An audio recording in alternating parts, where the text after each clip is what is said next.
The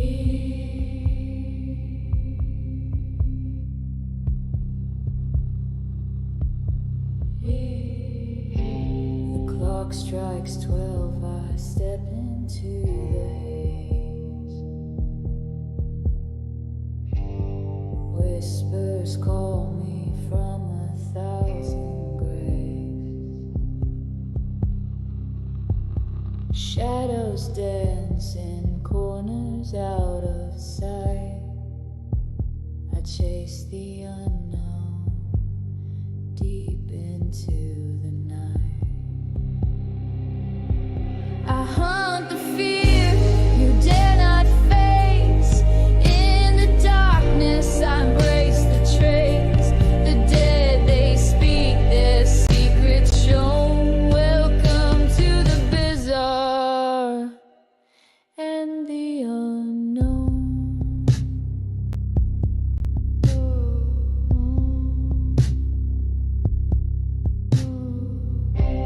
A flicker, a chill, a shadowed hand.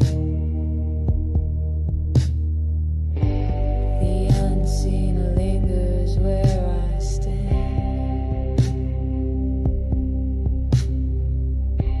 Through creaking doors and empty halls, I hear the echoes of forgotten calls.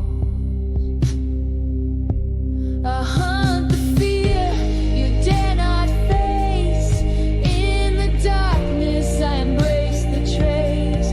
The dead, they speak their secrets shown. Welcome to the bizarre and the unknown.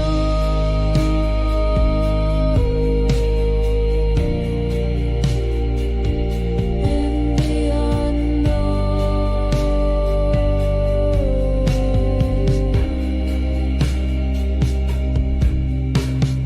eyes that watch from a place unreal, a touch so cold it makes you feel they're near but hidden, veiled in shade. I walk with ghosts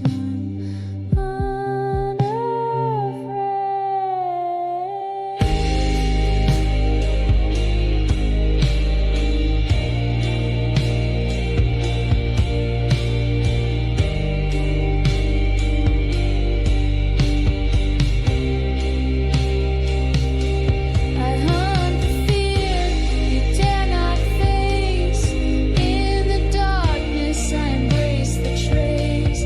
The dead, they speak their secrets shown. Welcome to the bizarre and the unknown. Hey everybody. Oh, let me drop this down for a second. Hey everybody, look, welcome to another episode of Author Life, from idea to manuscript. I want everybody to keep Brother William in your thoughts and prayers. He's not doing good, so I decided to go live as I'm working on Reign of the Draugr, Dawn of Armageddon. If you see me looking over here, that's because I've got my screen over here, the show screen over here, because I got the manuscript on my big screen so I can see it as I'm writing. So this show, which is the second episode, I mean, I've had previous ones, but this is the first time that I've actually gave a name to the actual show. So that's why it's episode 2. But during this live, this is a chance for you to see me as I'm writing my books and ask questions about them. So I decided to do this because Brother William wasn't feeling good to go live. I like to do these from time to time. Currently, I'm on a little over halfway through chapter 19. I'm at 50,327 words. So I'm 600 words shy of the 24,000 mark, which is the bare minimum I like to do. I'm going to end up doing 20 chapters on this one. Currently, we are in the process of taking over the hospital. which is I can't remember the current name of it in St. Joe. It used to be called Heartland West, where I was born. I keep it Heartland West here in this book to pay homage to the hospital where I was born. So I was born in Heartland West in St. Joe, Missouri. And this book takes place in 2019 in St. Joe. So this is one of the few alterations that's not actual current time. And that's because I wanted to keep it as Heartland because that's where I was born. So it's paying homage to that hospital. As you guys have seen in previous episodes, when I've been working on this book, you can actually get on Google Earth. Every street that I talk about, every building I talk about, you literally can follow the book on Google Earth. So I wanted to do it that way. For one, accuracy of the location. And number two, I thought it'd be a fun idea to do. As you're reading my book, you can pull up Google Earth and literally follow every single step that they take, that Ron and everybody else takes in this book while you're reading it. I thought it'd be a cool little approach to it. And I did the same thing with Beast of the Ozarks. Beast of the Ozarks, it takes place in Pineville, Missouri. And you can literally follow Google Earth in Pineville, Missouri as you're reading the book and find every single location that I talk about in that book from Google Earth. Even the descriptions of the creeks, which has no exact location, if you follow the description of it, you'll find it on Google Earth, and you can see where these fights are taking place with that creature. Hey, Urso, you can find all that stuff. So I just think it's just my way of giving something more life and validity to my books by doing it this way. Generally, I have Google Earth pulled up on here as I'm writing. But with the scene that I'm currently on right now, I don't need Google Earth up. So I don't have it up right now because I'm at the hospital right now. And I'm in a fight with a Draugr, with an actual true Draugr, not one of the risen Draugr, actual true Nordic Draugr. Ron is in the middle of a fight with one right as we are going on right now. So this is where we're picking up on this chapter. Like I do every single time I do this show, once I finish this chapter, I'm going to have Microsoft reading it out. So you'll be able to hear the book as I do the first edit. And I always make changes as I'm listening to it. So you guys will get to experience all this process of me writing this book live on this show. So with that being said, let's get started into it. Like I said, this is an opportunity for you to ask questions about the book, about why I'm writing things the way that I'm writing it, about locations, whatever question about the book you have or the process of writing that book. This is your time to ask the questions. So like I said, come on now, honey, you're messing with the mic. I know. Hello. I can't have all you animals in my lap when I'm trying to write. I need both hands, honey. Why don't you sit in my lap like a virus did? No, leave that alone. You're messing with it.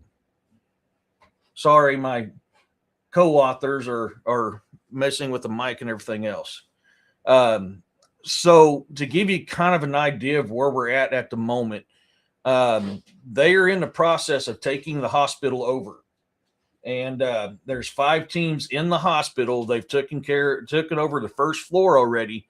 While these teams in there, Ron hasn't joined them because Ron is still recovering from his fight from the last Draugr at the meat plant.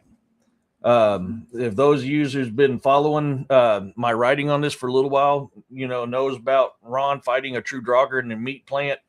Everybody thought he was dead. But he's still healing and recovering, so he's not with the teams taking over the hospital. And as he was outside kind of watching over things, guiding things, make sure things go right, another Draugr appears. And this is where we're at. And he had already shot it, emptied all 6 of his patrol rifle rounds his field rifle rounds into this Draugr. It survived it. He took out his pistol, took one shot with his 40 caliber, dropped it, put it around in its forehead, dropped it. And he thought it was dead. and he was trying to recover from this fight when he got hit by something, and that's where we're at right now. See, whatever hit him felt like it was hit, or felt like I was hit by a Mack truck.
Ooh, I thought I had that on vibrate.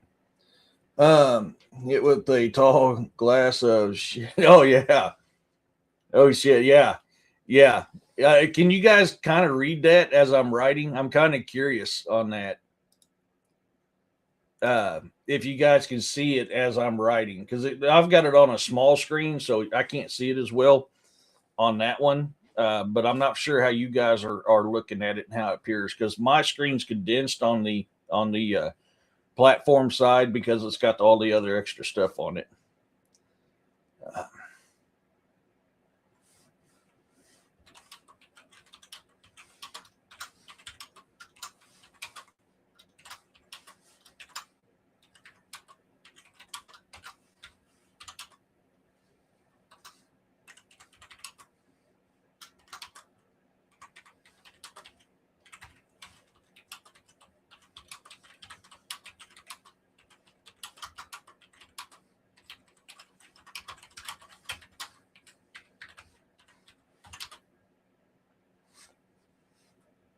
See, and being as I'm dyslexic, a lot of you know I'm dyslexic, so reading and writing is like really hard for me.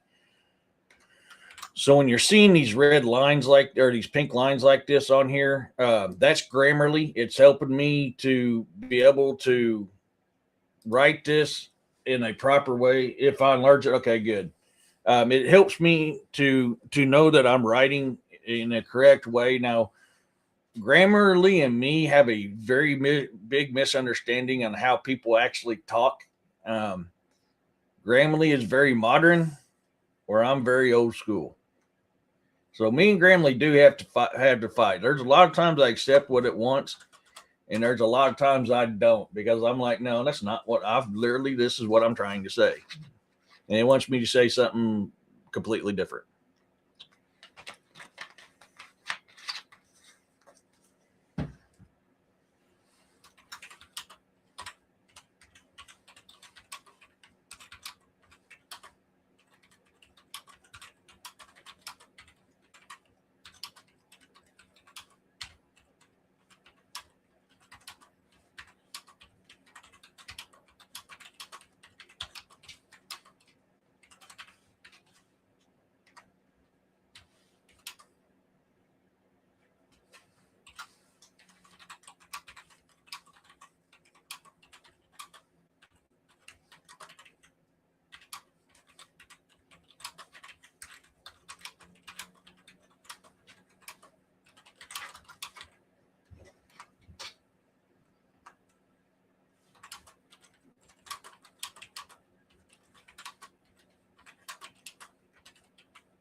See if you got any be a screwed up thing if you were colorblind too. Oh God, yeah, it would, or so. Yeah.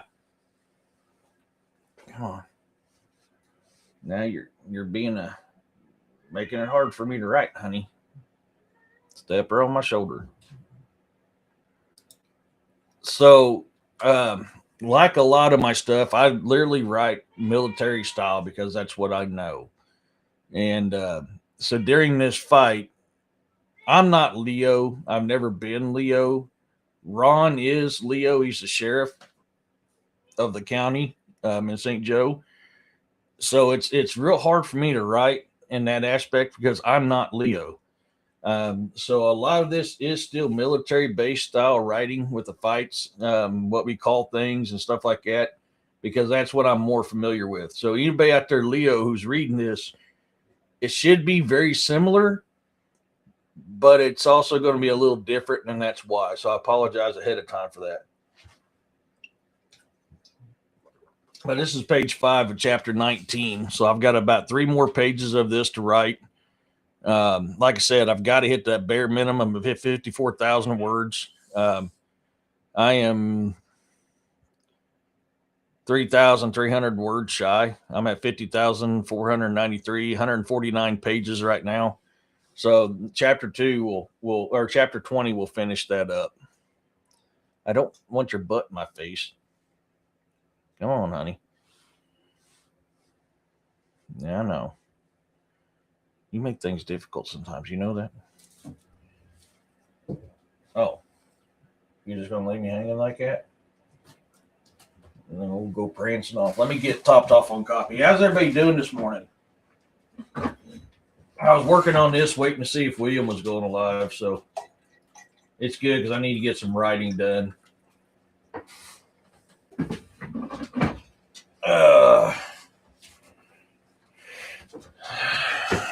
I'm trying to figure out how to draw this fight out a little longer because I still got to cover 2.5 more pages of it.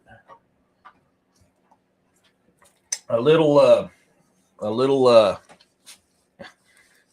oh God, dude, your breath smells like poo-poo. Your breath smells, that's nasty. You been eating poop again? That's nasty. Hey, Poncho. I'm sorry, dude. That you burped in my face and that smelled like poo-poo. That was bad, dude. You need an enema? No, here, hold on. Here, get up here. There you go. You want me to put the pillow up here for you? Come here. Give me a second, guys. Snow's wanting up here, sitting on this little spot, so I'm going to put him a little pillow up here. There you go. There you go. Now you got your pillow. More rope toys to clean my teeth again. Oh man, I hate. Dude, they like pulled my string out of my hoodie. I hate flossing. Man, it tears me up. Screw it. That thing's too far out of it. I don't ever use it anyways. I don't like to floss. I got a hydro flosser because that flossing stuff tears my gums up like bad.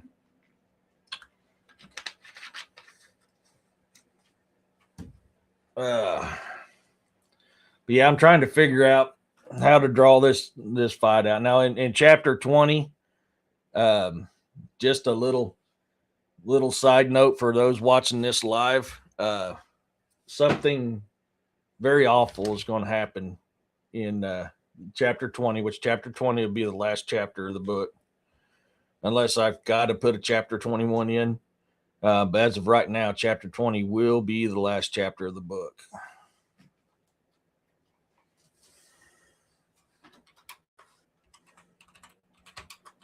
Oh, I forgot the name of that blade. Where's my book? Let's see if I got it in my notebook here.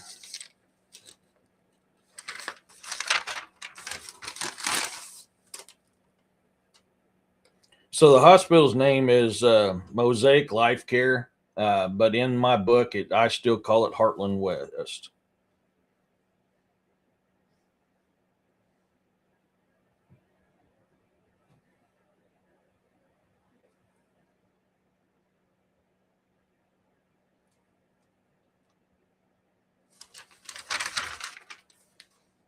could have swore I wrote down all the gun systems and knives and stuff, but I am not seeing it, so I must not have wrote it down. I've got to. Oh, yeah. Yeah, I need to get him something.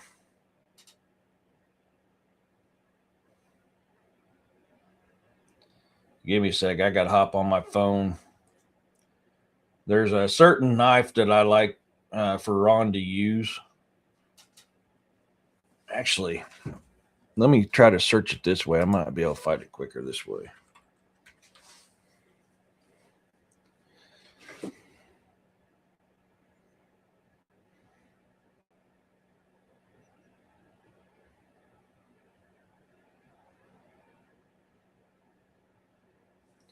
Ooh, I just realized I missed a correction.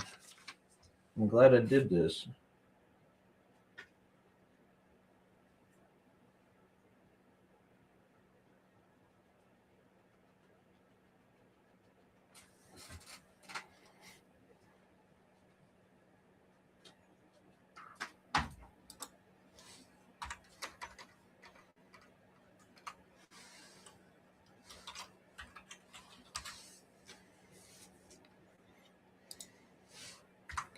Is he still using the KR?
Okay, so Ron was using the K-bar. Okay.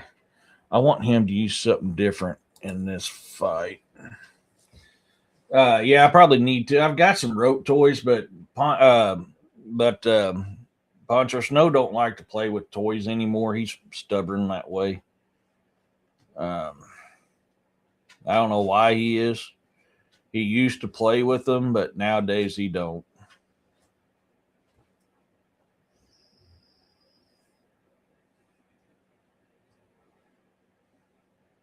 Give me a second. I'm hopping on Scallywag Tactical to look for a certain knife that I thought I have wrote into this book already, but apparently I have not.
Hey, Roxanne. Yeah, he used to, but well, he's so old now that he's like, dude, I'm too old to play games.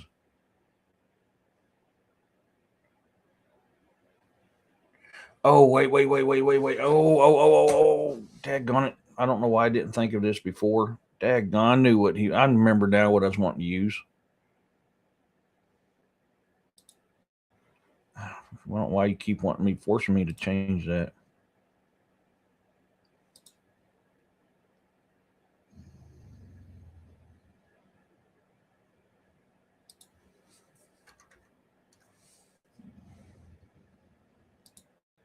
What are you growling for?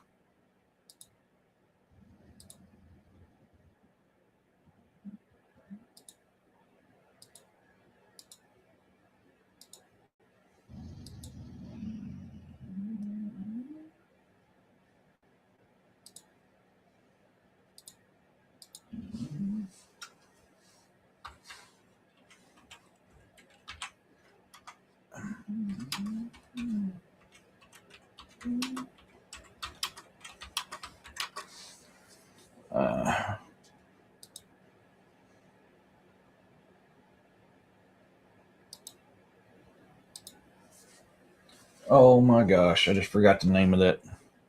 I just had that knife and now I forgot the name of it. There it is. It's the knife that I'm getting ready to write about. Oh, it's not that one. I actually have it. Oh, here it is. So he's using a tactical bearded axe. He's also using this knife here, which is the Redonda Tonto. So when I'm talking about it, literally, it's this one here. And this is the knife that he's getting ready to use in this fight, along with this tactical bearded axe, which you can find these on Scallywag.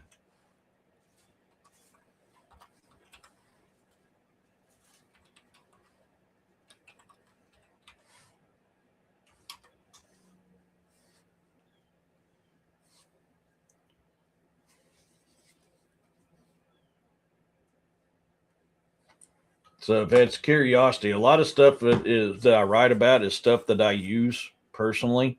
The tactical bearded axe, I've not used one in a very, very long time. So I don't know what they have available nowadays. Eventually, I will have one again because I like those tactical bearded axes. I just got to figure out who makes them now and what they're called. They could be called something completely different now. I haven't had one since the early 2000s. And my ex-wife, while I was on my fourth deployment, got rid of mine.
Now, for those you don't know, Draugr are the Norse version of zombies and Vikings or vampires, the Nordic version.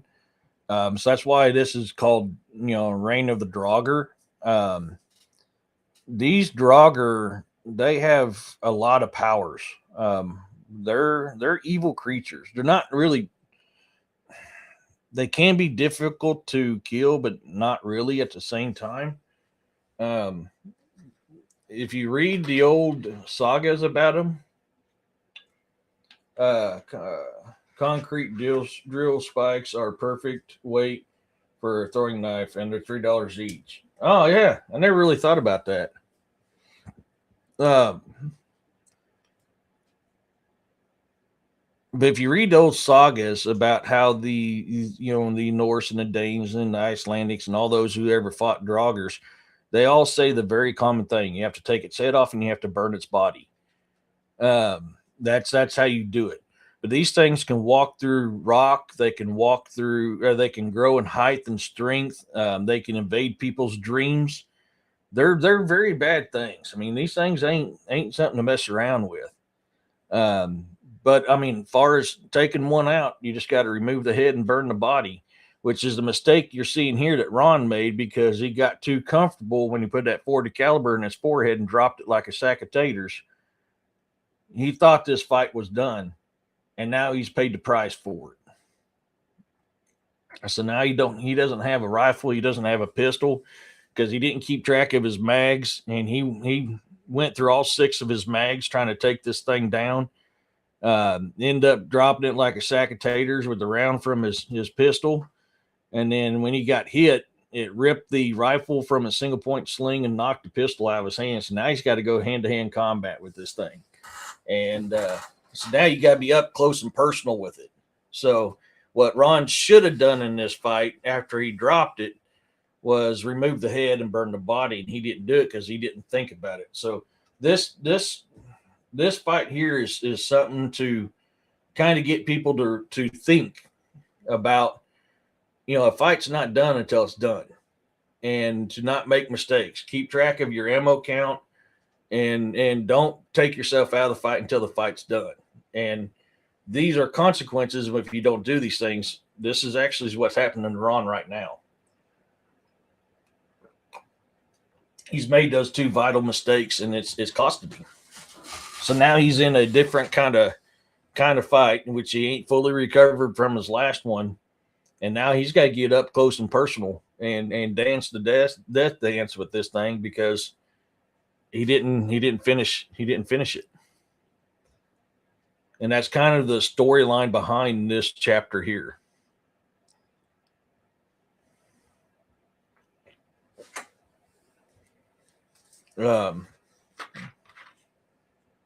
Like I said, if you guys have got questions about this book, feel free to ask.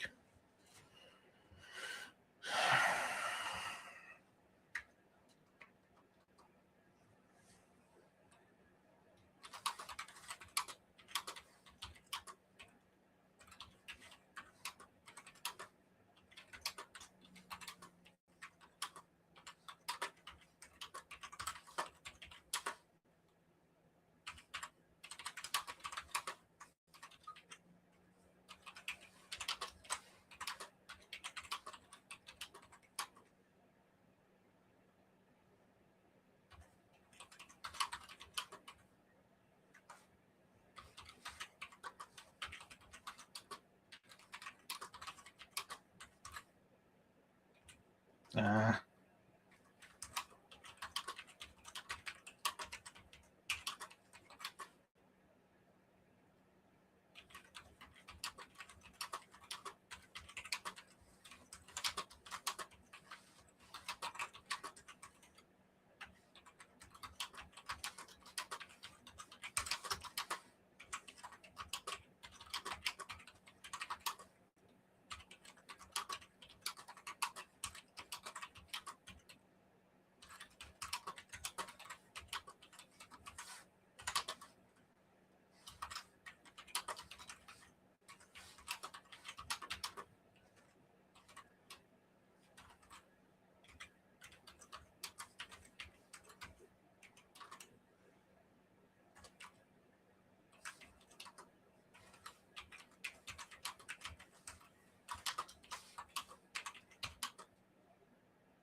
I forgot how you say that. How you spell that?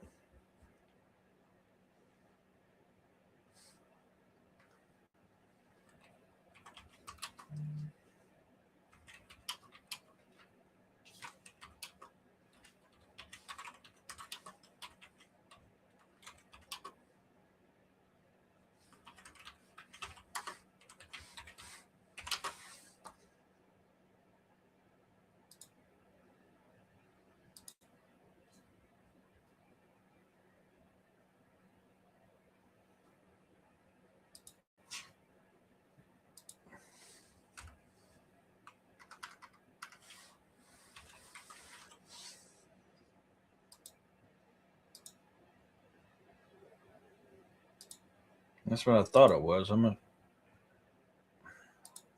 It's not a bracer. It's a brinjar. Daggone it, Grammarly. I thought I had it spelled right the first time.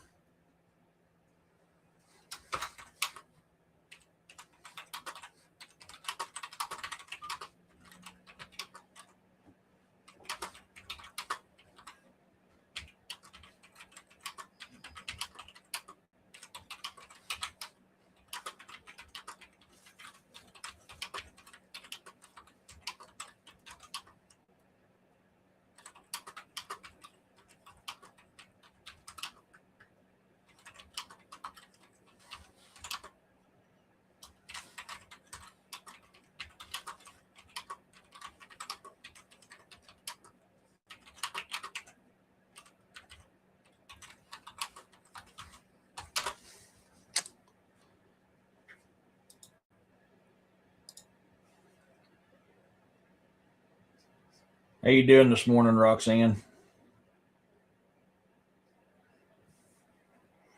So I just kind of described this Draugr a little bit. And the thing is, a lot of these Draugrs are old, so they're wearing a metal brinjar, leather baked breastplates, and so I wanted to keep that as authentic as possible.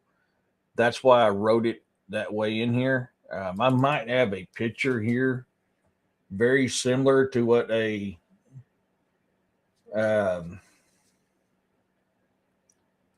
a Draugr is like, because I know I've made some in the past. So I don't know if I still have it on my computer or not.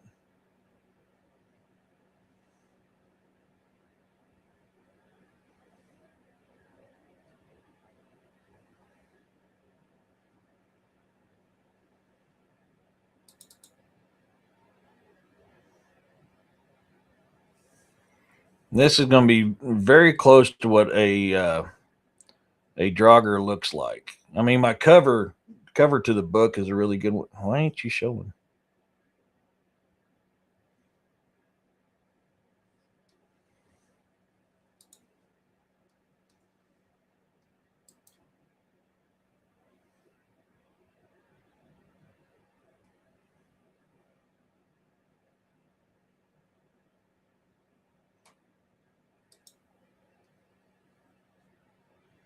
I'm working on getting it pulled up for you. Oh, you're so full of crap. You're not even funny.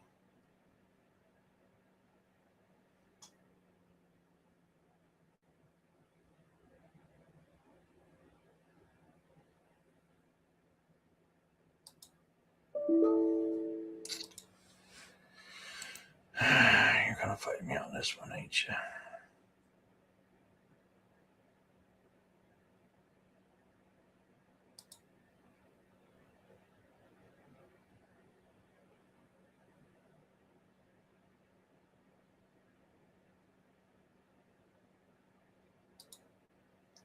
Well, I'm waiting on that to do its thing. I can get back to this. Um,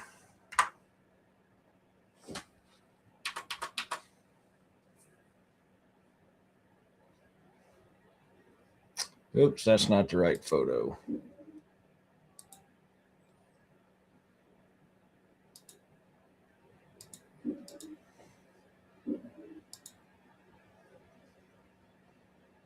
Let me try this again. That wasn't the right one. Let me go to the book cover. That'd be quicker.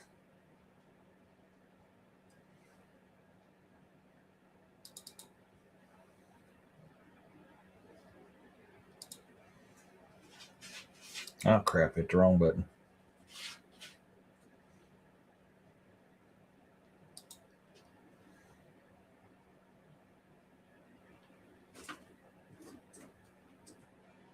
Huh.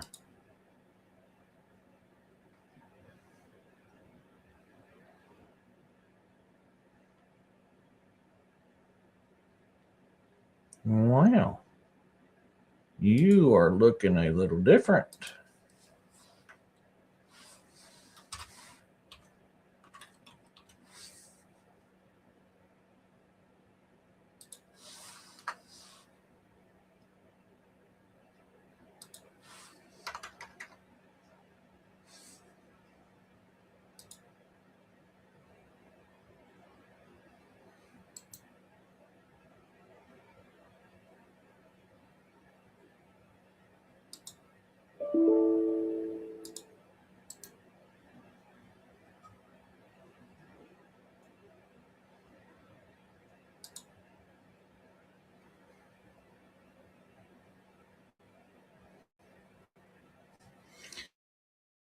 So this right here, this is the book cover of it. This is what a Draugr really looks like. I mean, they're very old school, and that's why I created this the way that I did. Is because this is how they're going to look. And if you notice, this is very similar to a lot of these cryptids and supernatural stuff that people are talking about, and they're very zombie looking because I mean that's kind of what they are. But you know, they're old they're old Vikingers and they're old Draugr that's come back to life because of whatever reason that they chose to come back. I mean, they're literally the living dead. So a lot of times you're going to see them in this old school armor that they wore back in them days, and that's kind of what I'm describing right now in this chapter. Is that right there?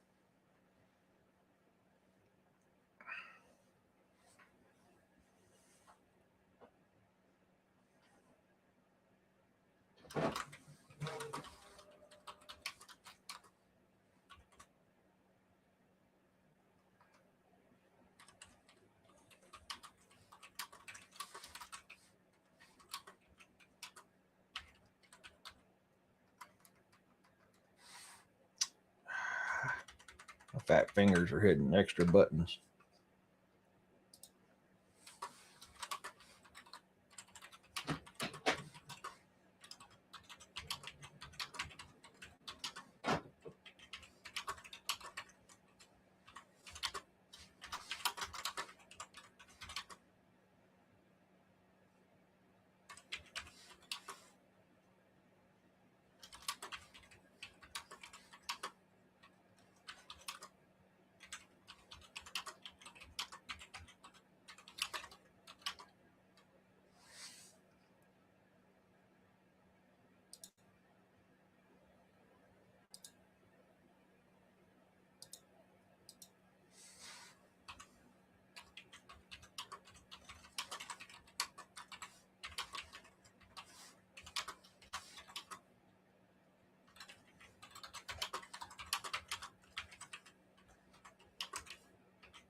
Damn it!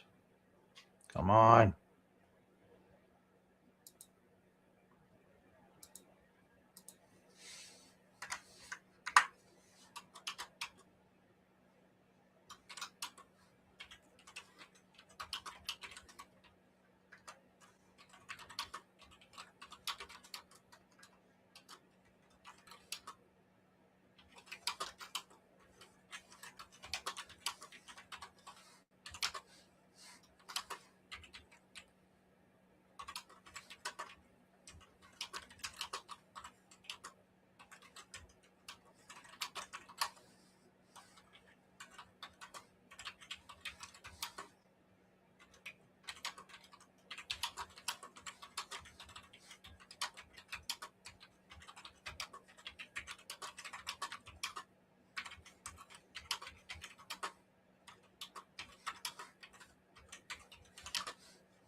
got no questions. So let me see how many pages. Sometimes I get to write and forget how many pages I'm on. 6. Okay, I'm on 6.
Oh, I'm trying to remember my medical knowledge. I'm wanting to say that if one of the ribs punctured a lung, that would cause him to cough up blood.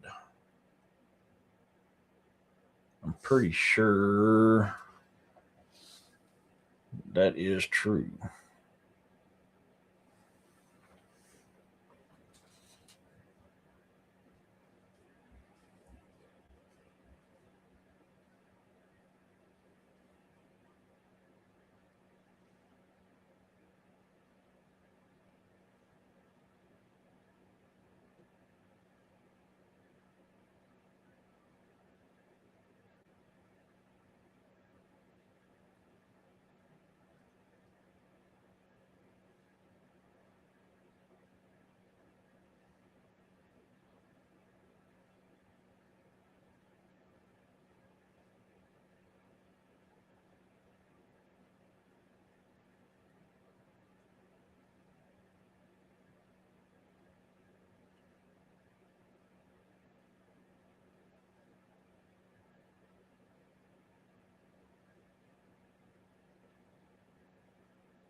I just messaged Doc because I'm trying to remember. Punctured lung does make you cough up blood. That's what I was thinking.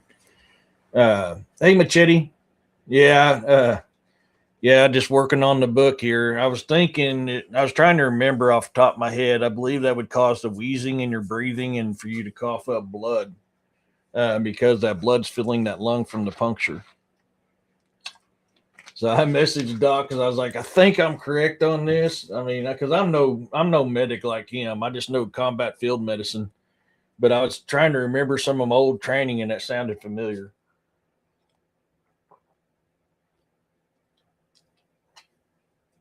I tell you what, I'm getting used to this rice mushroom coffee mixed in with my regular coffee, and every breath is painful and needs to be taken shallow. Yeah, that's what I thought. That's what I was thinking. That's been a while since I studied it.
I got 36 medical herb package from. Oh, cool.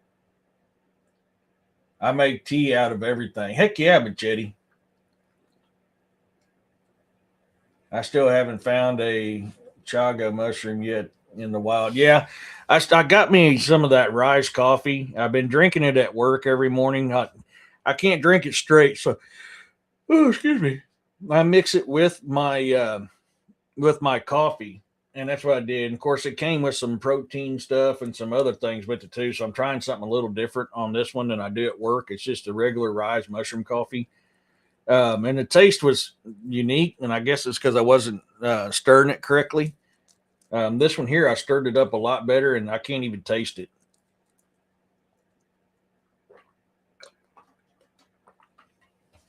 But I'm giving that a shot. Muddy Water is another one. Yeah, I believe it has that chaga in it, Machete. I would look it up to make sure. I could be wrong, but I want to say that sounds familiar as one of the mushrooms that's in it.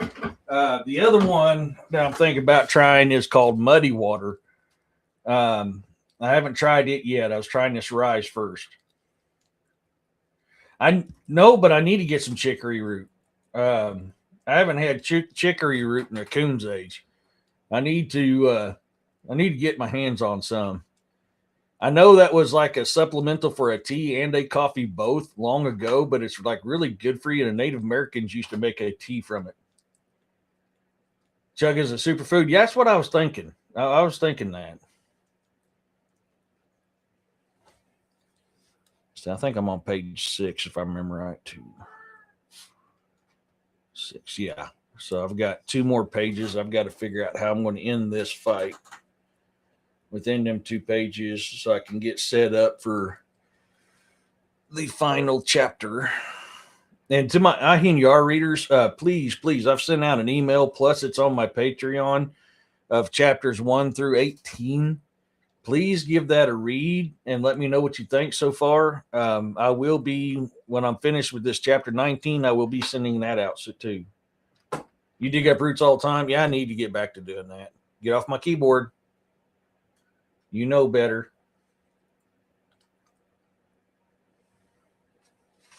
What? I'm fine. Get over there, honey. Give me a second, sweetie. Let me set something up for you. I kind of need my notepad there, but heaven forbid that I have something there when you want to be there.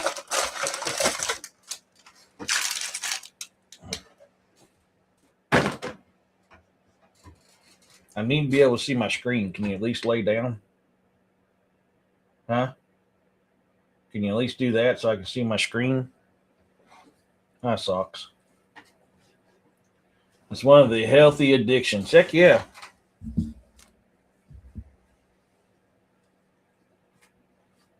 Come on, baby. Let me see my screen. There you go. Lay down there. I can't move anything else. I mean, you're pretty much stuck right there. I need to have access to my notepad. Get back over on the printer if you don't like it. No, get back over on the printer if you don't like it. Well, I need to be able to see the screen and I need to be able to see my notepad.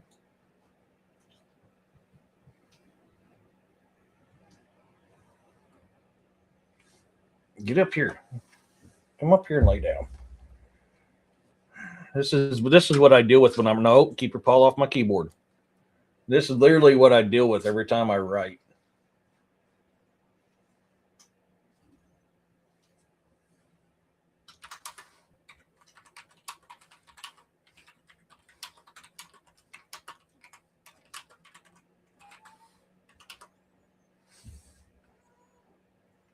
Yeah. I don't need your butt rubbed on me.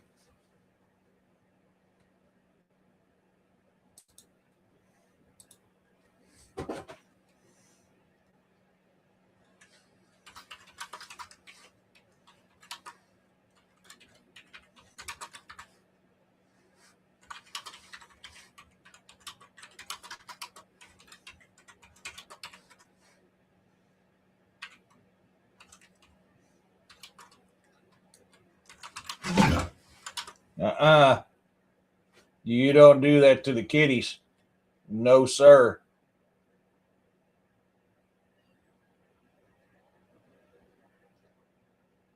What's up, Poncho?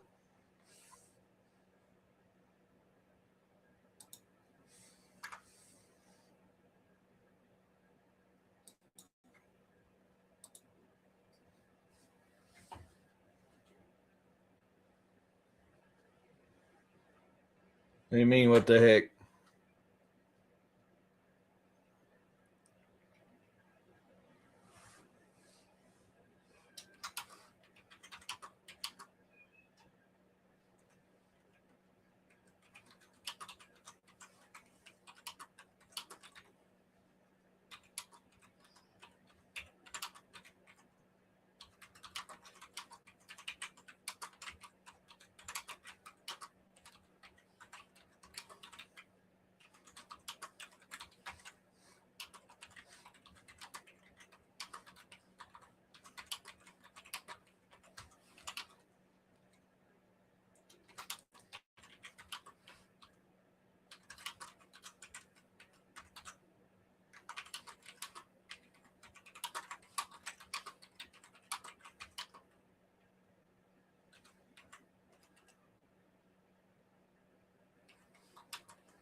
It's not bad. We're at 51,142 words right now. We still got a little over a page and a half to go before the next chapter.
I was right.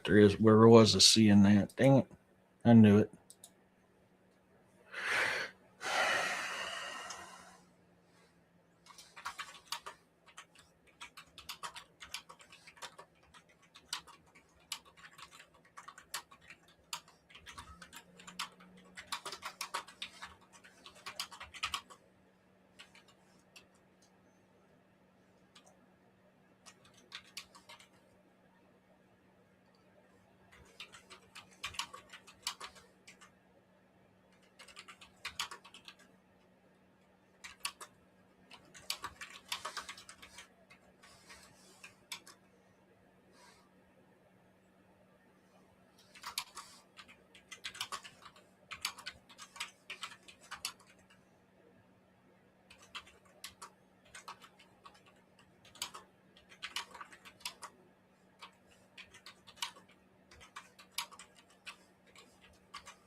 Hey, Corey.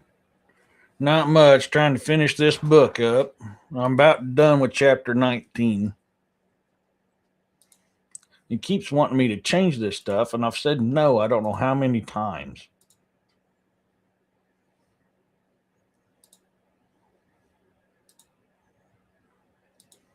It's not what I'm trying to say in the book. We're trying to change it. When I say no, no means no. That's the bad thing about Grammarly.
Shoot, I forgot his name.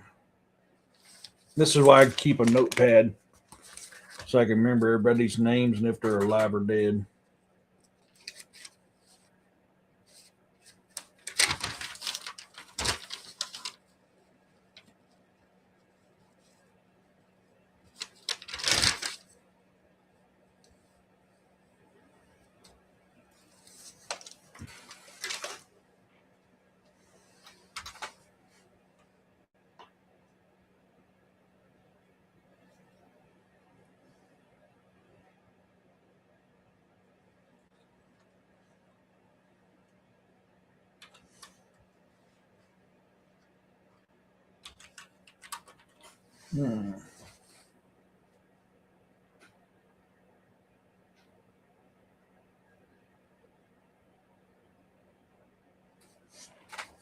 For some reason, I don't think that's correct.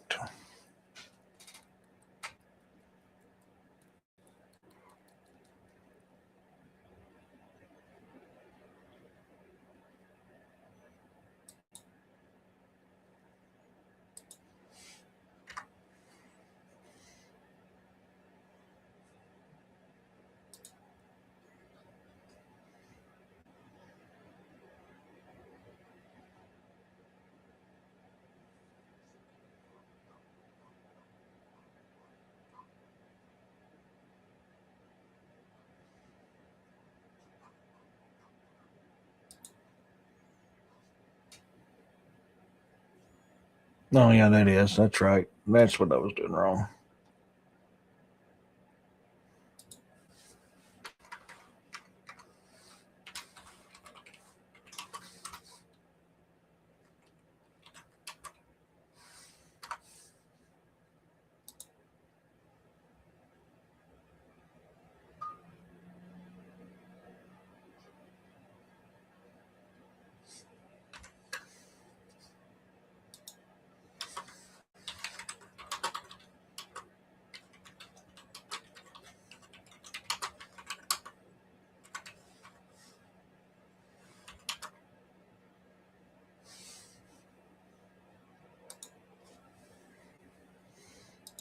Quit. Tell me to change that. I don't want to change. How many times I got to tell you no?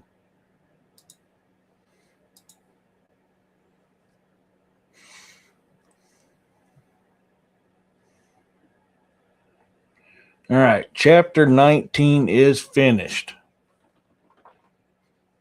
So now it's time to do the first edit. This is where I have it read me aloud so I can hear it and know what changes I need to make.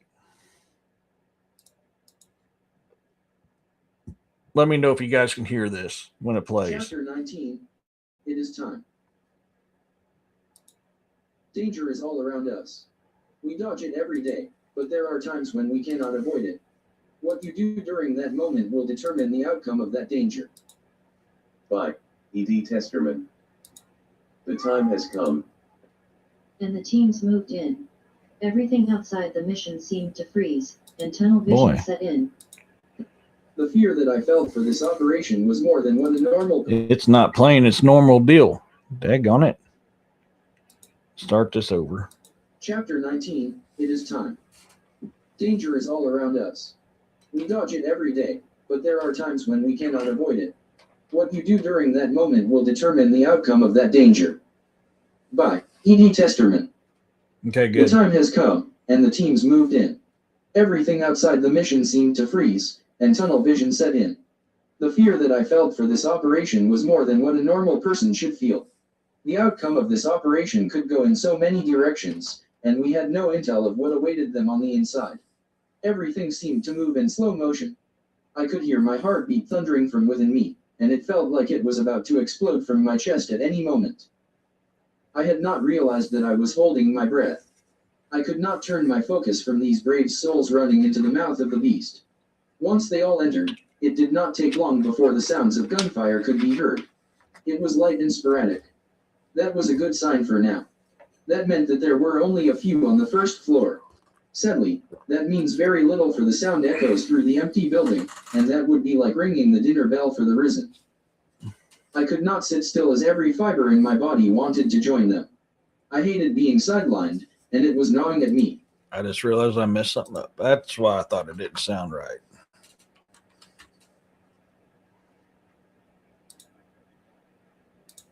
Sadly, that means very little for the sound echoing through the empty building, and that would be like ringing the dinner bell for the risen.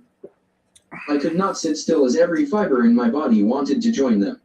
I hated being sidelined, and it was gnawing at me. 30 minutes later, the first radio communication could be heard. First floor secured. Be advised, sounds of the risen can be heard in the ladder well. Stay frosty, teams 1 through 4. That ladder will be in tight quarters. Watch your muzzle movements.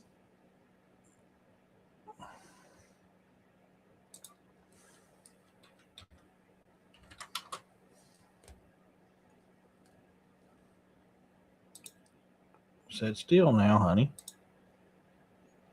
That ladder well will be in tight quarters. Watch your muzzle movements while engaging the risen in there. Stack up on the door. Team 1 and 2 on the right. Teams 3 and 4 stack on the left. Team 5 maintains the first floor. Team 1 will enter first, then the other teams will follow in numeric order. My palms were sweaty, and I found myself trying to remotely join them as they entered the portal of danger and death. Chase was in front of the stack. He was going to be the first to enter the ladder well. I could not hear the distinct familiar sound of gunfire, but I knew they were engaging the risen. I had a strange feeling, so I got on the radio. Reserve teams perform a perimeter around the hospital. Keep an eye out for any unwanted guests. I watched as they followed my orders.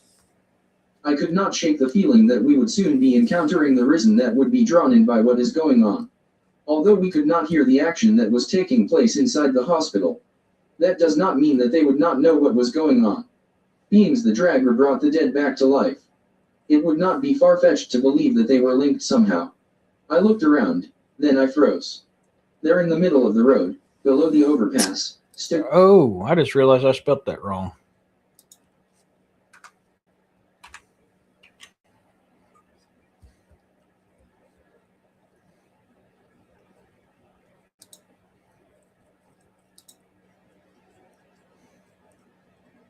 Oh, maybe I didn't. Being the Draugr brought the dead back to life. It would not be far-fetched to believe that they were linked somehow. I looked around, then I froze. There in the middle of the road, below the overpass, stood something that I had hoped to never see again. It was a true Draugr. The thing looked very old and was staring death deep into my soul. I took my headset off, and I picked up my rifle. I walked to the edge of the overpass and stared right back at it. Even though I was in so much pain and not fully healed from my last encounter with a true Draugr, I could not let this thing come after us. I knew deep down in my soul that I was the only one who could stand toe-to-toe with these things. It was time to put my pain behind me. It was time for me to fight. It was time for this thing to die and stay dead.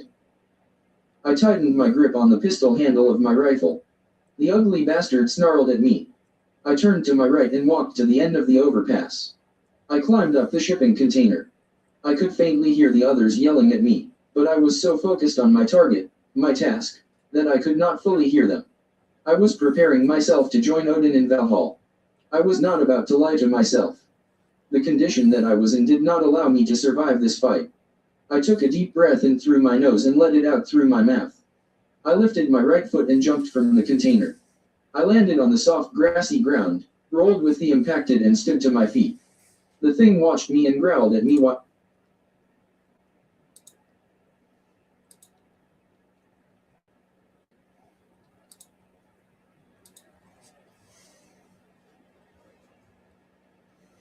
I landed on the soft grassy ground, rolled with the impact and stood to my feet. The thing watched me and growled at me while I was standing on my feet. It was...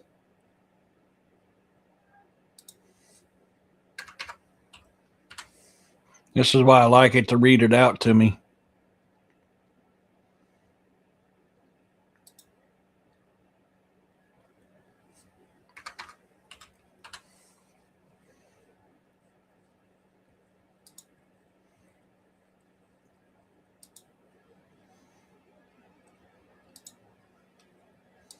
I landed on the soft grassy ground, rolled with the impact, and stood to my feet. The thing watched me and growled at me while I was standing to my feet. It was ready for a fight, and let us be honest, so am I. I stood there for a moment and did not budge. I will not lie, a part of me was hoping that if it saw that I was not scared, it would move on. I know it was only wishful thinking, but I did, in a small way, hope this would play out this way.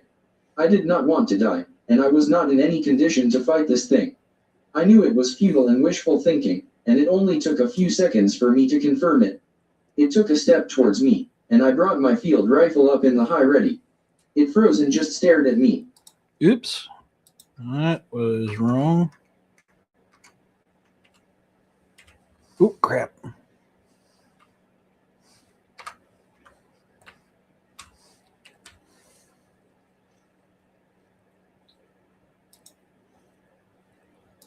I brought my patrol rifle up in the high ready. It froze and just stared at me. It seemed to know what I had in my hands, or it was trying to figure it out at the very least. If it did not know what it was, I would introduce him to it properly, very soon. By the grace and battle luck from the All-Father Odin, I would put hot lead into soft decomposed flesh and come out victorious. It roared at me, and I did not hesitate. I crouched down as I brought my rifle up, and as I squeezed the trigger, sending death mail down range. I began to move to my left, trying to flank the creature. It all happened in slow motion as I saw round after round slowly fly through the air, and saw decaying flesh explode from the Draugr and hot lead impact with it. The Draugr stumbled back as most of my rounds found their mark, and I froze as the bolt locked back on an empty mag. I brought my finger up and pressed the magazine release button, and I flicked my rifle sideways, sending the empty mag flying free from me. As I was twisting it back, I was slamming home a full mag that I had pulled from my LBV. I hit the bolt release and sent the bolt home onto a new round, and began my assault again. The Draugr began to run for cover. The 5.56 millimeters rounds seemed to hurt it, and it did not want to feel the hot lead pour into it anymore. I did not let up on my assault. As it moved, I moved flanking it the whole time, and each time the bolt locked back, I would release the empty mag and fill the empty magazine well with a fresh mag. What seemed like several minutes, but in truth was maybe a minute at the most. I froze wide-eyed as I realized I had run through all 6 of my mags for the rifle, and there was no more to be had. It seemed to notice this as well, due to my stupidity in not keeping track of my mags. It charged me. I was caught with my pants down, and I hesitated. Now, dear readers, let me explain something to you. Every true, good, and smart warrior knows that you need to keep count of your mags because that could mean the difference between life and death. So when I say that I was stupid for not doing it, I truly mean that I was. That moment of hesitation was all the Draugr needed to press its attack as I stood there frozen. All this stemmed from me being stupid and not keeping track of my mags. So, for the love of the gods, dear readers, if you are ever in a firefight, and death has come to claim either your soul or theirs, do not pull a me, and not keep track of them. As it charged me, I let go of my rifle and let it fall to hang from the sling as I was pulling my pistol from its holster. I brought it up in time to put a .40 caliber round through the thing's forehead. It stumbled a few steps before falling to the ground. I let out the breath that I had not realized that I was holding in. It was over, I had killed the thing, and I took no damage to my body besides the knees from the jump off the container. I stood straight and closed my eyes. I need to settle my nerves. I had gotten lucky in this fight, and I knew it. My hands were shaking with adrenaline. My body felt like jello, and I needed to regain control. As I stood there with my eyes closed, breathing in through my nose and out of my mouth, I froze when I heard something. It sounded like movement, and before I could open my eyes, I felt a crushing blow to my chest, and I was knocked off my feet and flying through the air. The impact caused me to lose grip of my pistol, and it was sent flying from my hands. I felt my body hit something hard and rough. I knew I had landed on the asphalt of the highway. I rolled several times before coming to a stop. My body cried out in pain from the top of my head to the soles of my feet. Whatever hit me felt like I was hit by a Mack truck. I groaned as I got to my feet, and I slowly opened my eyes to see what had hit me. I was struck by fear when I saw what it was. The Draugr had survived a .40 caliber round to the forehead, and had attacked me when I was not looking. This was yet another mistake that I had made during this fight. I took my eyes off my target and assumed it was dead. Now, dear readers, do you know what assume means? It means to make an ass out of you and me, folks. I just assumed once again, and now I am paying for that mistake. The impact tore my rifle from the single-point sling, and it caused me to lose my pistol. Fighting this thing has not only become harder for me, but now it will be a fight with a blade, and that means that I will have to be up close and personal with this living dead creature from history. I pulled my tactical bearded axe and my redondo tonto knife. If this is how the Norns weaved this fight, then by the gods I will fight this thing like my ancestors and remind this thing why it should remain hidden underground. I took a deep breath in and let out my war cry that shook the heavens. It was time to dance the death dance with this Draugr and see who came out ahead when it was over. I charged the creature, and I swear I could see a slight smile come up from the corner of its mouth. This Draugr had a long brad beard, lunge braided hair. It wore a metal brinjar and an old leather-backed breastplate. My only hope in this fight is that its armor was so...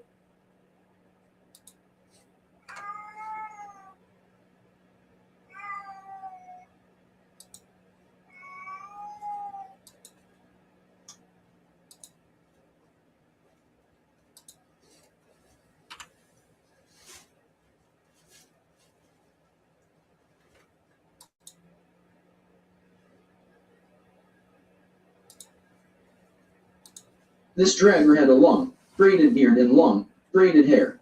It wore a metal brinjar and an old leather-backed breastplate. My only hope in this fight is that its armor was so old.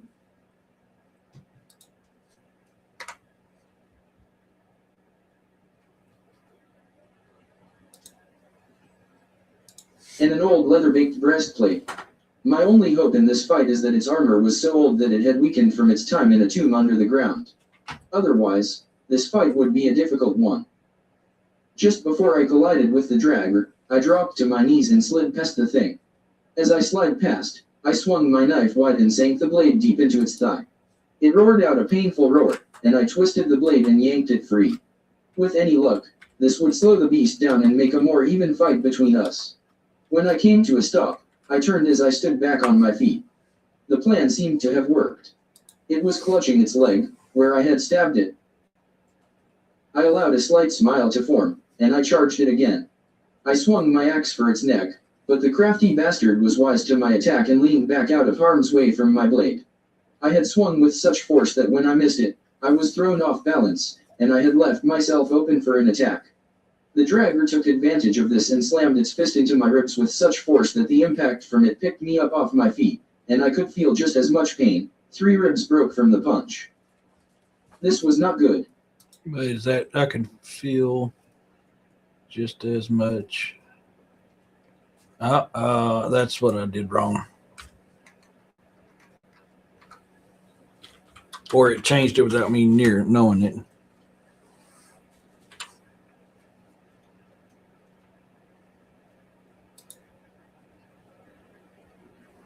Let's try this again. I could feel just as much as hear 3 ribs break from the punch. Yeah, there we go. This was not good. My breather was altered now, and the pain...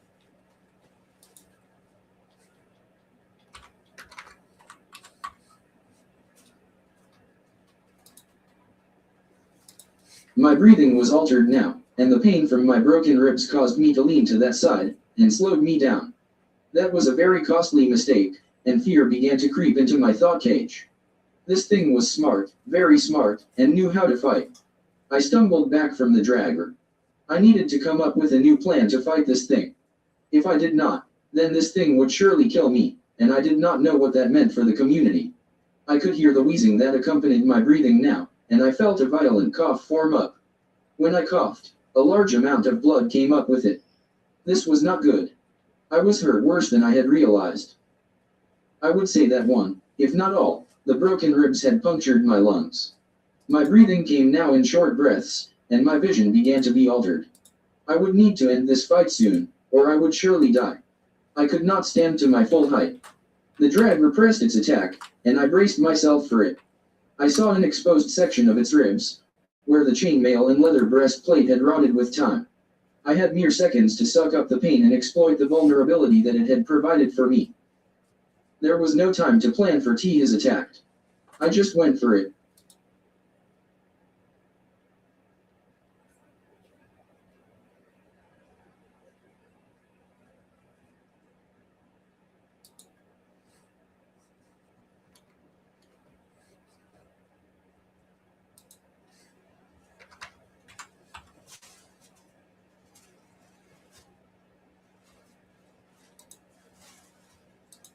There was no time to plan for its attack.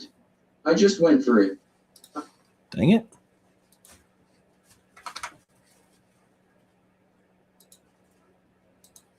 There was no time to plan for its attack. I just went for it. I brought my bearded axe to my opposite side and lunged at the Draugr. When I was within striking distance, I swung the axe. And with much delight, it had hit its mark and sank deep into the exposed section of its ribs. I yanked it free with all the strength that I could muster, and felt joy as I heard what I had hoped to hear. When I yanked the axe free, I could hear the snapping of ribs. This would even the playing field once again for me, except that this thing did not need to breath, and I did. The attack caused pain to shoot through my ribs, and I coughed up more blood. I had very little time to waste. I turned and felt another one of my ribs break when I did. I could not let that stop me now. I muscled through the pain and torture and swung my axe wide. Time seemed to freeze in that moment. Everything played out in slow motion. The blade of my axe cut through the air, and I watched as it flew towards the exposed neck of the Draugr. I saw its decayed flesh wrinkle as the blade made contact, and watched as it bit deep and began to pass through its neck, and came out from the other side. I fell to the ground from the attack, and when my broke, bruised, and banged up body met with the unforgiving hard asphalt, white-hot pain shot through my body. When my vision cleared, I saw the Draugr just standing there, and a few heartbeats later, its head slowly fell from its body and bounced off the road in front of it. I had done it. I had killed the Draugr, but took a lot of damage in the process. I smiled before passing out as I saw Richardson running down the grassy hill towards me. When I woke, I was in the back of a stretcher, and the medics were attending to my wounds. Chase was sitting next to me. Speaking was hard for me, but I fought to speak to Chase. Did you burn the body of the Draugr? He looked at me, surprised. Easy, my amigo, yes, we did. Do not talk, bro. You are hurt badly. I allowed a slight smile. Good, did we take the hospital? He shook his head at me. Damn it, bro, I said do not speak. Yes, we took the hospital. We lost 10 good...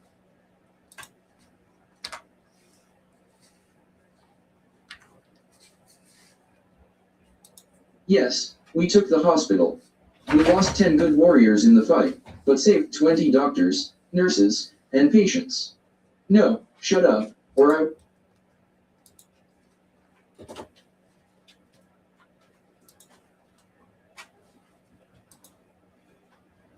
Now, shut up, or I will have Doc George knock your ass out. I will catch you up once they finish healing you. I passed out again, happy to know that we had won this day, but sadly at the cost of 10 good men and women. I know there was no way of avoiding those deaths, but my heart was still broken at the loss. When I awoke again, I was in a hospital room. I could hear the beeping of machines monitoring my vitals. I knew that in my state of blackness, they had secured the hospital and routed power to it. Doc Curtis Raime would be overwhelmed with joy. Joy.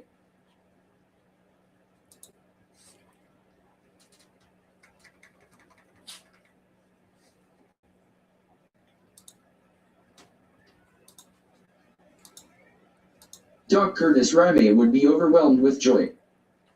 Okay, folks, that is chapter 19. First edit is done. It's different. Yeah, I was wanting to try something different. That's why I wrote this actually as Ron.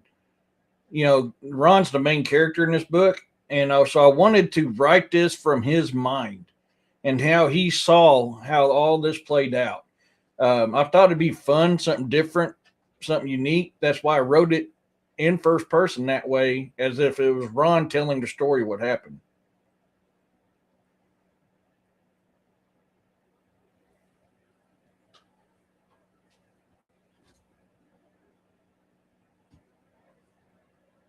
See if I missed any comments here.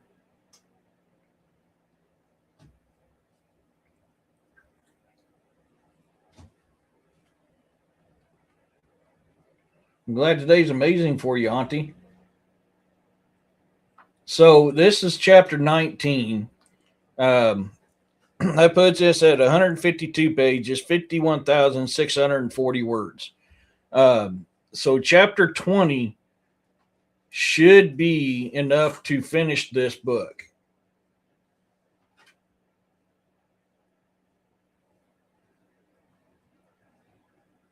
So yeah.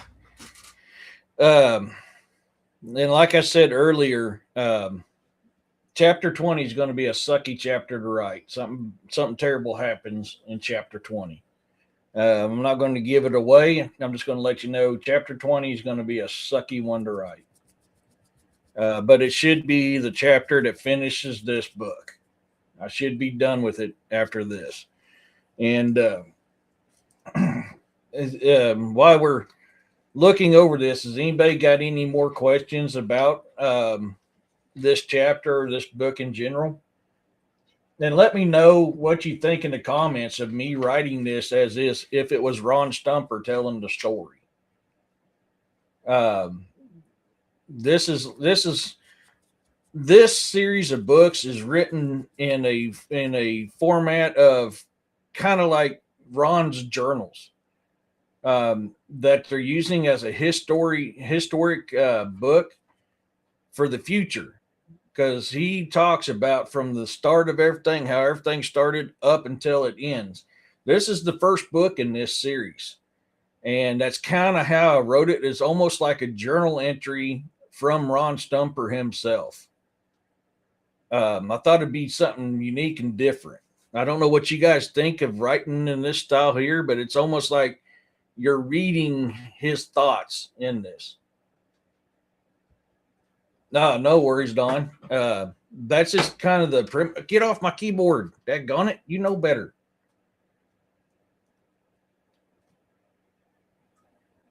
I would say I need to give you some catnip, but you're acting like that and you're not on catnip, so it might not be a good idea.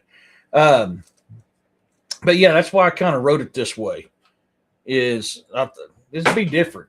I don't know how you guys feel about that style of writing. It's new for me in a way. I mean, I've written a couple books that way, but this type of writing it this way is a lot different.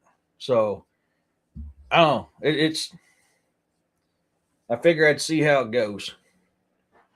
But because in the beginning, he's a new deputy. So if we go back here to the beginning, right here is Ron Stumper. I'm a 34-year-old sergeant of Roberts County, Missouri. And I couldn't use Buchanan County. So the actual county that St. Joe is in is called Buchanan County. And that's where I'm from. I was born in St. Joe, Missouri, and lived part of my life there and the other part down here. But because it's called Buchanan County, I can't legally write that way without permission from Buchanan County, which I don't have. So I had to go back to its original name. And so many counties throughout the United States had names prior to what they're called now. So the name prior to Buchanan County was Roberts County. And that's why I wrote it that way as Roberts County, because that was the original name of it. And I don't have permission to use Buchanan County. So when we're writing like this, we have to be careful on that type of stuff. Because of okay,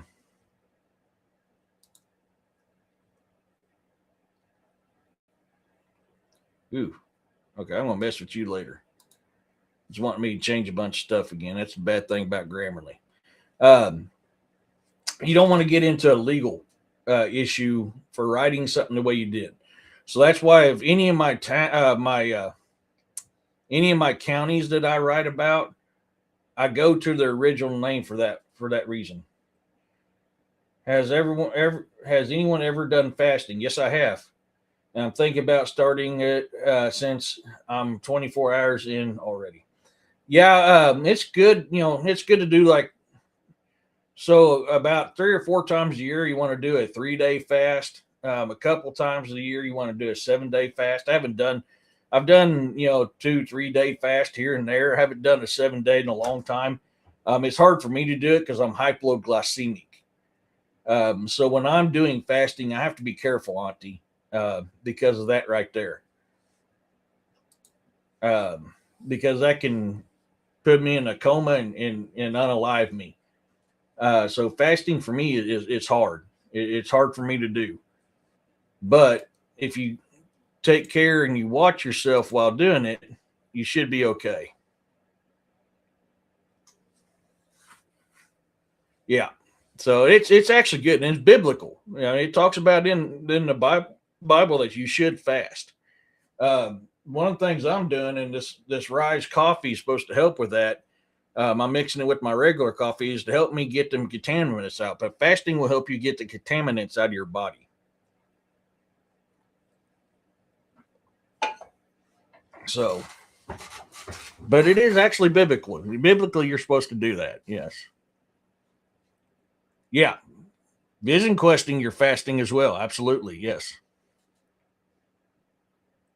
So whenever I fast, you can fast with anything. Say you got a bad addiction to TV, then you'll give up TV for such time. But I usually do the food wise, because I'm trying to get all the contaminants out of my body. So usually I go to a liquid diet, mainly water. Water's pretty much all. It's the Rise, man. It's interesting. If you don't mix it right, you're going to know, Auntie. You're going to know. I've learned how to mix it now, and mixing it with my coffee and a couple of these other things really takes the taste down. It's an acquiring taste, but I've only been doing it for about a week now. I noticed that, I mean, it's going to sound nasty, and I apologize ahead of time. I forgot the term. Let me think of the term. I am. Oh my gosh. Anyways, I don't do a certain type of bathroom break regularly like I should. No, you're fine. And I've noticed that it helps me to do it. Yeah, Don. That's see, I've got artesian well. Mainly it's water. Water and tea was the two main things that I generally drank, but most of it was water. IBS. I've got IBS. So I've noticed, but since I started doing this Rise for the last week now, I have been using the bathroom more than usual. Oh, you guys remember my one cat Shadow here? I always forget to show you guys this. You notice she has her own little white mustache. Elvira's got a bigger one. Elvira's in my arms here. She's got a bigger mustache, but I get a kick out of Shadow because she's got a small little mustache. I drink spring water only. Yeah, there you go. I have no gallbladder and acidity. Yeah, so yeah, you got to be careful on that. Yeah, you got to be careful on that. But you cats are. I've got 3 cats up here and a dog. On my one on my arms, one on my lap, one on my printer, one on my desk, a dog at my feet. I'm surrounded by animals right now. So yeah, it's actually good, really good to do it. Wow, my things have changed. It says I have no viewers, and I've been recording for 3 minutes and 32 seconds. I've been recording for almost 2 hours now. That's weird. Anybody got any questions about this book? We finished up chapter 19. Sometimes I'm able to get it from spring, sometimes not. Yeah, I got an artesian well. I love my artesian well.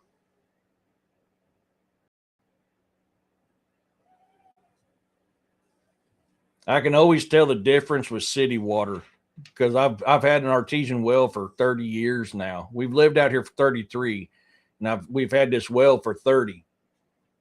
And once you get used to well water, you can tell the difference in city water. You can taste all the chemicals in it.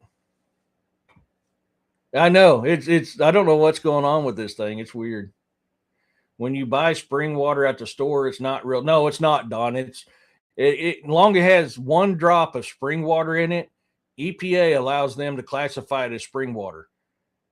99.9% of the water that's in that bottled water you bought from the store is tap water you get from your sink.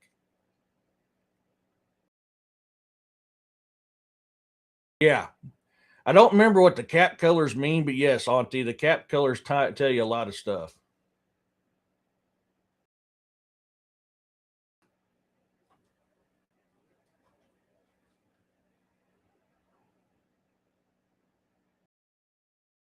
So, yeah, you have to be careful on that bottled water.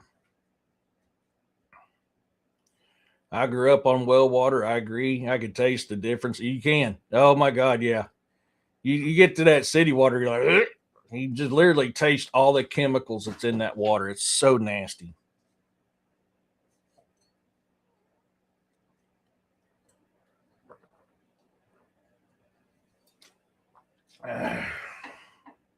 But so with us finishing up chapter 19, I've got to get this sent out to my IHNYAR readers. So if any of my IHNYAR readers are in here, be prepared. I'm still waiting to hear you guys' comments on the book so far. I have sensitive senses all around, but smell and taste and eyes are the worst. Yeah. Yeah. There's so many times I've been in the city and my eyes start burning because I can literally feel the chemicals in the air burning my eyeballs. It sucks. Used to haul a lot of water from where they bottle it, and they have a ton of filters to get rid of tap taste. Yeah, they do, but you can still kind of tell them. Welcome into the Doomies. Oh, did we got some new guys? Did I miss somebody?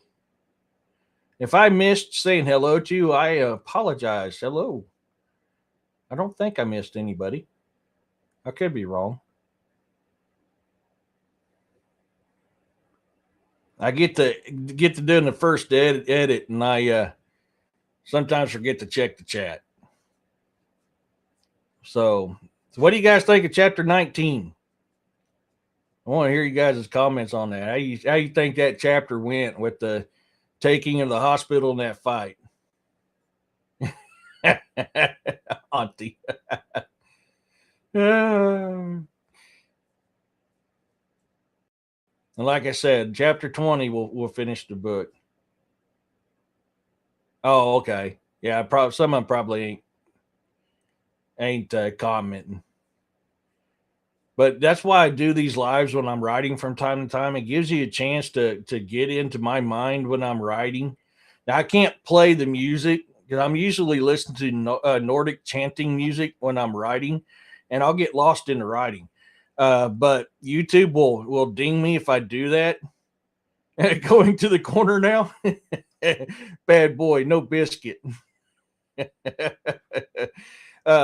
But usually when I'm writing, I've got Nordic chanting music playing, and that helps me get in that mood. And I just, man, words just flow, so it's fun. But when I'm live, I can't do it because YouTube dings me for playing that stuff whenever I'm live. It is, Auntie. It is. I'm not gonna lie to you, but yeah, most of that water in them bottled waters, it's tap water. Only reason why I buy it's like if I'm like really, really thirsty and I don't have any water or tea with me, then I stop by and buy some water. We all need our biscuits. Yeah. I had me a bacon, egg with pepper jack cheese and mayo sandwiches this morning for breakfast.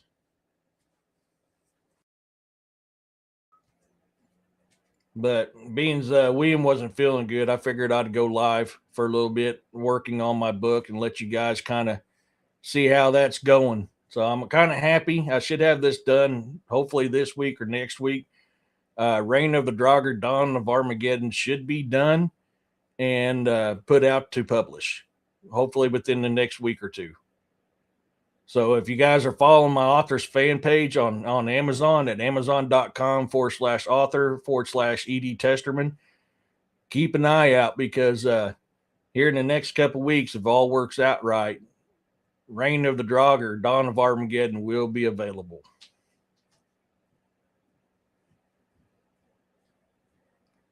So if we ain't got no questions or comments on that, I will be getting ready to shut her down. I've got to start getting into gear for tonight's show and get tonight's show ready. I just wanted to do something, like I said, a little different, means William wasn't feeling good. And that way you guys can still have a show to go to. I worry about him so much and have never met that man. I don't know why I just connect to some people instantly like that. I get it, Auntie. Yeah, I get it. Yeah, there's nothing wrong with that. William's a good man. He is a really good man. I really enjoy being on with him and communicating with him. So, all right, folks. Well, I will see you tonight at 6:00 Central Standard Time. What I'm kind of looking into is probably for the 100th episode doing military versus monster stories. I haven't quite decided yet, but that's kind of where I'm leaning at for the 100th episode, is doing something like that. Being as I'm a veteran, and I've experienced a lot of stuff like that, I figured that'd be something fun to do for the 100th episode tonight. They could change, but that's kind of where I'm at right now. So I will see everybody tonight at 6:00 Central Standard Time. As always, everybody, peace, love, and blessings. For anybody who watches this show later on, if you have a question about the book and a comment about the book, feel free to leave me a message. I'll reply to it as soon as I can. So until later on, everybody.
Your pulse will race, your breath will freeze in this realm of uncanny mysteries.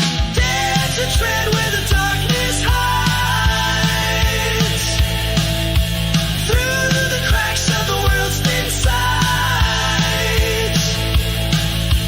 Join if you will take the dare, where we learn of things that scare.